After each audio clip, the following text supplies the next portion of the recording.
Audio book वाङ्मय 22 चेतन अचेतन एवं सुपर चेतन मन चैप्टर 3 पार्ट 115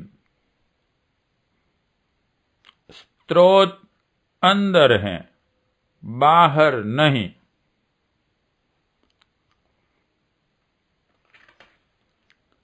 आनंद आत्मा का शाश्वत गुण है।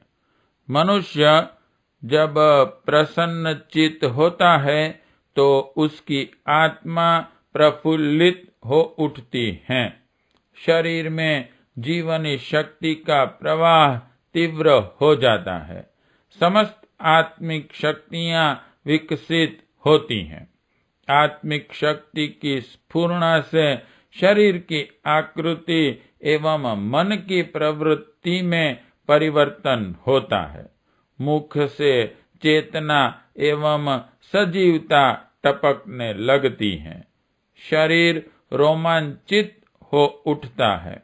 कभी कभी इस प्रकार का अभाव प्रत्येक व्यक्ति को अपने जीवन काल में होता है। जन्म से मृत्यु तक की अवस्थाओं पर विचार करने पर प्रतीत होता है कि व्यक्ति के सुख का केंद्र सदा बदलता रहता है। शैशव काल में माँ की गोद में, बाल्यावस्था खिलौनों में, छात्र जीवन में पुस्तकों में, यौवन पत्नी तथा धन संचय में, गृहस्थाश्रम पुत्र में, यश की प्राप्ति में रहता है। गहराई से विचार करने पर पता चलता है कि जिन चीजों में आनंद प्राप्त करने का प्रयत्न किया जाता है, वस्तुतः वे भौतिक पदार्थ आनंद से रहित हैं। यदि उनमें आनंद होता तो मन सदा उनमें लीन रहता, किंतु आनंद प्राप्ति का केंद्र सतत परिवर्तित होते रहना इस बात का प्रमाण है कि यह विशेषता भौतिक वस्तुओं में नहीं है।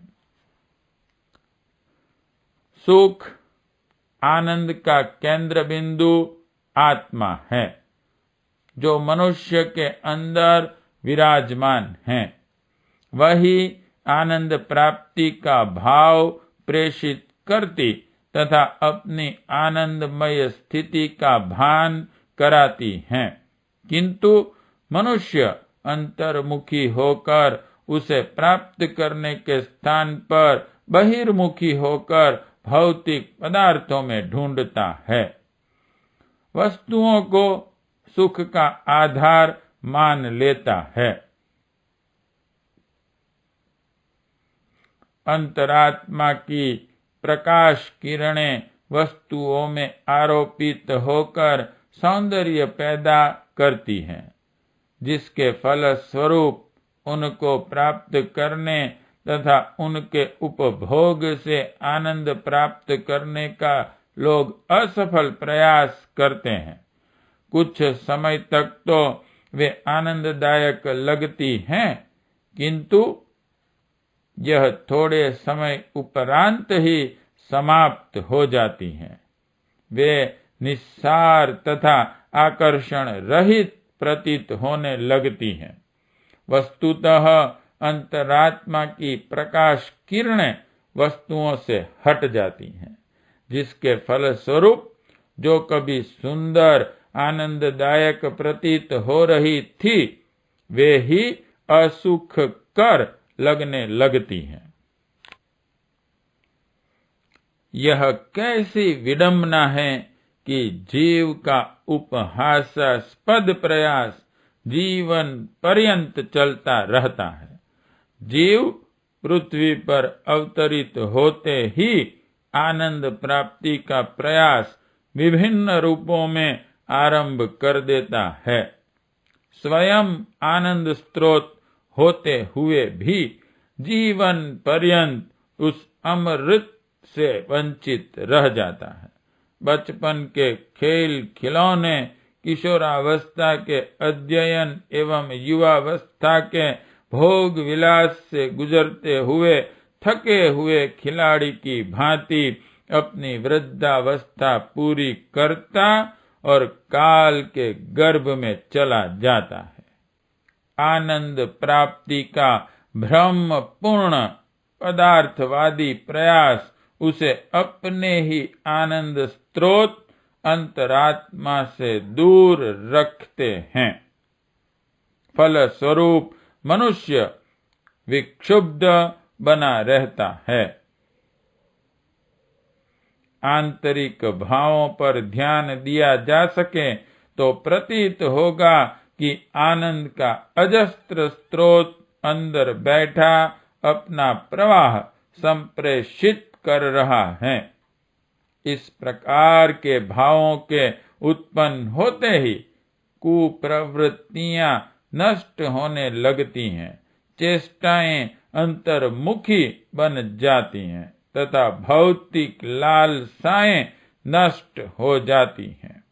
उनका स्थान दया, करुणा, प्रेम जैसी सत्प्रवृत्तियां ले लेती हैं।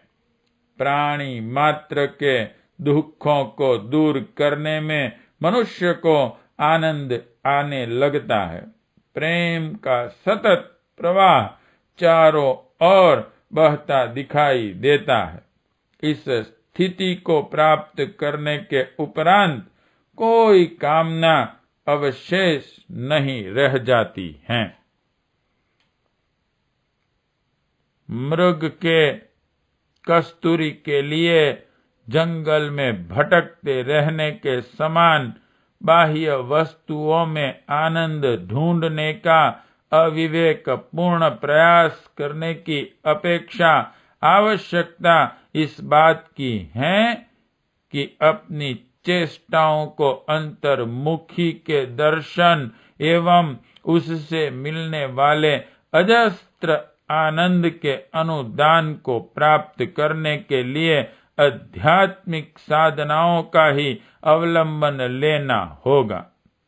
चेतना अपने उद्गम स्थल पर पहुंचकर ही शांति एवं आनंद की शाश्वत अनुभूति कर सकती है। जीवन पर्यंत मनुष्य जिसकी प्राप्ति के लिए सांसारिक आकर्षणों में भटकता रहता है, आत्मदर्शन से ही संभव है। पाठ 115 समाप्त।